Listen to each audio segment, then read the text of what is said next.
আসসালামু আলাইকুম। চলে আসলাম নতুন আরেকটি ভিডিও নিয়ে। এই ভিডিওতে আমি আপনাদের দেখাবো কিভাবে আপনি step.io এর কাস্টম ডোমেইন সেটআপ করতে পারেন।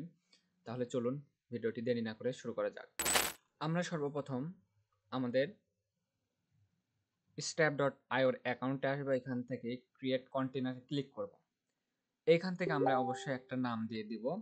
সেটা হচ্ছে আমাদের ধরেন ডোমেইনের যে নাম আছে ডোমেইনের নেমটাই আমি দিয়ে দিচ্ছি।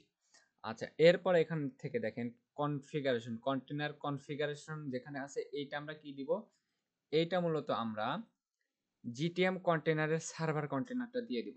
এখান থেকে আমাদের সার্ভারের যে কন্টেইনারের আইডি আছে এই আইডিটা আমরা কপি করব, এইখানে আমরা বসাই দেব। এরপরে সার্ভার লোকেশন, এইখানে সার্ভার লোকেশন দিয়ে দিব।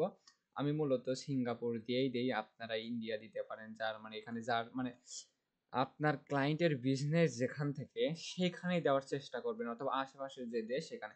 সিঙ্গাপুর আমার এখান থেকে কাছে, আমি সিঙ্গাপুরই ব্যবহার করি। এরপরে ক্রিয়েট কন্টেইনার, এই ক্রিয়েট কন্টেইনারে আমি ক্লিক করব। ক্রিয়েট কন্টেইনারে ক্লিক করলে দেখেন এখান থেকে ফ্রি, এখানে ফ্রি অপশনটা আমরা সিলেক্ট করব। এরপরে অটোমেটিক আপডেট আমরা বাদ দিয়ে দিব, কন্টিনিউ ফ্রি প্ল্যান। আচ্ছা, ফ্রি প্ল্যানে আসার পরে দেখেন এখান থেকে আমাদের একটা দিছে অটোমেটিকলি যে ডোমেন থাকে ডোমেনটা দিয়ে দিছে, বাট আমরা তো সাব ডোমেন করব। এইখান থেকে কাস্টম ডোমেন আমরা নিব। নেওয়ার পর এইখান থেকে মূলত আমরা আমাদের মেইন ডোমেন দিয়ে দেব। মেইন ডোমেনের পর এখান থেকে মার্কেটিং এইটা আমরা দিয়ে দিচ্ছি। দেওয়ার পরে এটা মূলত আমাদের একটা সাবডোমেন হইলো। এরপরে অ্যাড সিডিএনটা আমরা চালু করে দিব। সিডিএন চালু করে দেওয়ার পরে অটোমেটিক বাদ দিয়ে আমরা ম্যানুয়ালটা সিলেক্ট করব। ম্যানুয়াল সিলেক্ট করার পর এখান থেকে আমরা নেক্সট দিয়ে দিব। দেওয়ার পর দেখেন এখান থেকে আমরা একটা টাইপ পাচ্ছি, সি নেম আর হোস্ট নেম আর ভ্যালু পাচ্ছি। তো এইটা আমাদের ডিএনএস এ অ্যাড করতে হবে। সেটা আবার কিভাবে করব একটু দেখি। হ্যাঁ, সেটা হচ্ছে সি প্যানেলের মাধ্যমে। দেখেন আমরা যদি চলে যাই সি প্যানেলস, এইখান থেকে দেখেন আমরা যাব জোন এডিটর নামে একটা অপশন পাবো। এই জোন এডিটরে আমরা ক্লিক করব। এরপরে দেখেন এইখান থেকে আমরা চলে যাব এখানে ম্যানেজ, এই ম্যানেজের সিস্টেমের ভিতরে ম্যানেজে ক্লিক করব।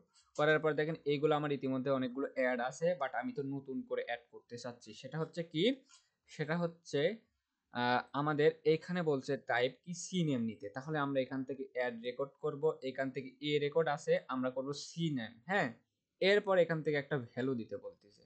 আচ্ছা, সেটা কি, এইখানে আমরা হোস্ট নেম যেটা আছে এই হোস্ট নেম প্রথমে আইপি ভার্সন যেটা 4 এটা আমরা দিয়ে দেব। এরপরে দেখেন এখানে একটা রেকর্ডের ভ্যালু, এই ভ্যালুটা কি হবে, এই ভ্যালুটা আমরা অ্যাড করব। দেওয়ার পরে এখান থেকে সেভ রেকর্ড করলাম। এরপরে আমাদের আরেকটা হচ্ছে আইপি ভার্সন 6 এর জন্য। তাহলে এই যে হোস্ট নেমটা আমরা কপি করব, করার পরে এখান থেকে আবার আরেকটা নেব প্লাস অ্যাড রেকর্ড, এখান থেকে আমরা দিয়ে দেব সি নেম, এখান থেকে ওই হোস্ট নেমটা আমরা দিয়ে দিলাম। এরপরে দেখেন আমাদের step.io যে আইপি ভার্সন 4 এর যে ভ্যালু, এই ভ্যালুটা আমরা কপি করলাম। এরপরে আমরা এইটা দিয়ে দেব। দেওয়ার পরে সেভ রেকর্ড দেওয়ার সাথে সাথে এখন আমরা এখানে আসবো আমাদের step.io এর অ্যাকাউন্টে। এখানে এসে মূলত আমরা একটু ভেরিফাই করব।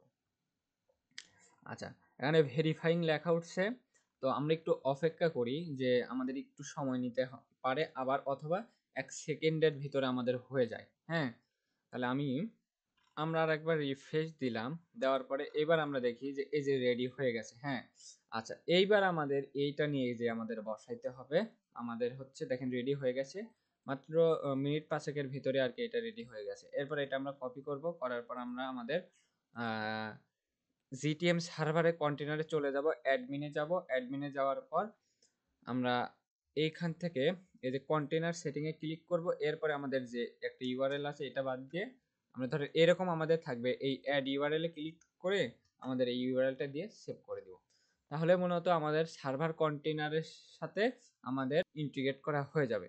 তো এইভাবে আপনারা step.io এর মাধ্যমে এবং সি প্যানেল ইউজ করে আপনারা কাস্টম ডোমেন এইখানে কাস্টম ডোমেনটা তৈরি করতে পারেন। দেখেন এখানে আমরা কাস্টম ডোমেন তৈরি করে ফেলছি এবং আমাদের এইগুলো সবকিছু কিন্তু রেডি।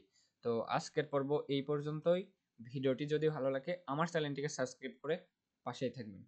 আসসালামু আলাইকুম। ভিডিওটি দেখার জন্য সকলকে ধন্যবাদ।